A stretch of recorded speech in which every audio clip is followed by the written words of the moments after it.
With Samuel B. Cat. He's a biracial cat. He's black and tiger.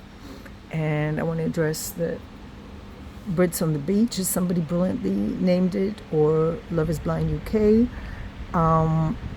We're almost at the end, and it's a terrible waste of time. Maybe it's better to watch the presidential elections because it has similar themes. The most important topics are not addressed, and a person shouldn't be promoted or chosen just because of the color of their skin. And I feel that the black women on the show have been chosen based on the color of their skin. I think Ollie's with Demi because she's black, and somehow he knows it through the conversation, the way she speaks. He recognizes that she's from the black culture. Even though she's biracial, she is black in appearance. And the same thing with Nicole. It really looks cool for a German guy to be with a black woman. It's kind of very cool.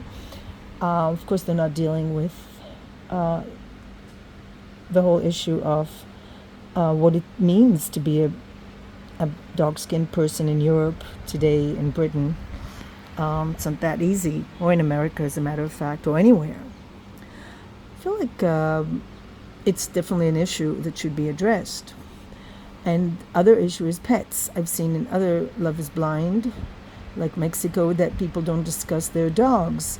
And if you have a dog that sleeps in your home and your partner doesn't think dogs should be allowed in the house, that's a huge gap.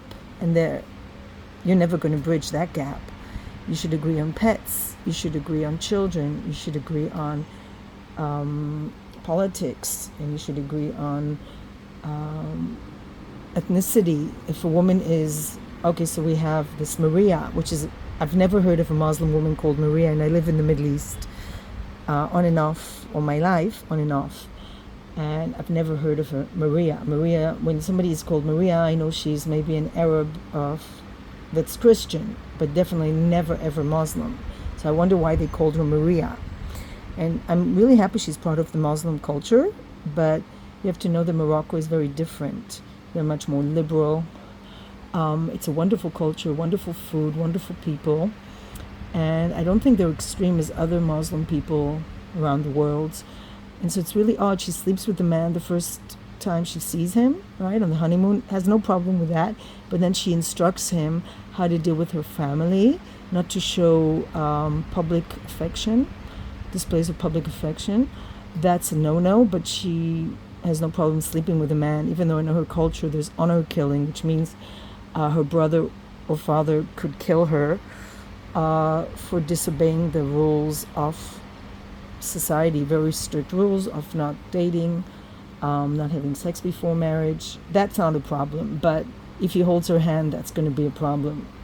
Okay, and about paying, like she expects the man to support her and pay for her, so she takes all the good things from the Western culture, like she enjoys herself, she sleeps with whoever she wants, but she wants the man also to pay for her. So she wants the cake and eat it too. She wants all the advantages of Western society, but she wants all the advantages of traditional culture where men are paying for women and supporting them. I don't think it's going to go. And we have a glimpse into Moroccan culture, which I find I've experienced myself. Moroccan culture, traditional Jewish Moroccan culture, very loving, great food, very warm for the most part. And I'm glad he got to experience it, but it's not going to work. It doesn't seem like he's going to be able to deal with her inconsistencies. The problem is her. She doesn't know where she really is at. She can't be doing whatever she wants and then saying, no, you can't hold my hand, but I can sleep with you the first time I see you. It doesn't work. Then we have Jasmine from Philippine culture. I've always found Philippine people to be extremely nice and friendly. This is a stereotype maybe because her mother is a nightmare. I myself have a son who's going to marry an Asian girl. I'm thrilled. I have no problem. I'd never met the parents, and I don't expect there will be problems. Because why demand things from him? As long as the person has a loving relationship and there's mutual respect, that's all that matters to me.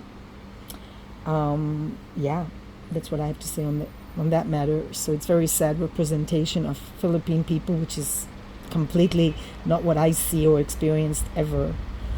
Never saw, like, education is more important than what? Bobby is earning well. What does it matter if he has a degree or not? I have degrees and I don't earn well. Is that better? It just having degrees doesn't mean you earn well or you know how to deal with people or anything. Sadly, it's not. Yeah, it would be a good value, but is she educated? Doesn't seem like that, because that's a very ignorant comment towards a man she doesn't even know is treating her daughter very well. And her daughter has not been treated well by herself or by men. It's very sad when parents behave like that and intervene in their adult children's lives. What else do we have? Sabrina, Irish girl. Yeah. Well, I don't know if you've seen the film Belfast. Belfast is not a quiet, calm vacation place like Stephen thinks. It's very ignorant of him to think that it's a quiet place. There's a lot of history. The Irish have been abused by the British people. Politically, I mean. Not mean by particular people. There's a lot of bad blood there. I don't think it's an easy match. And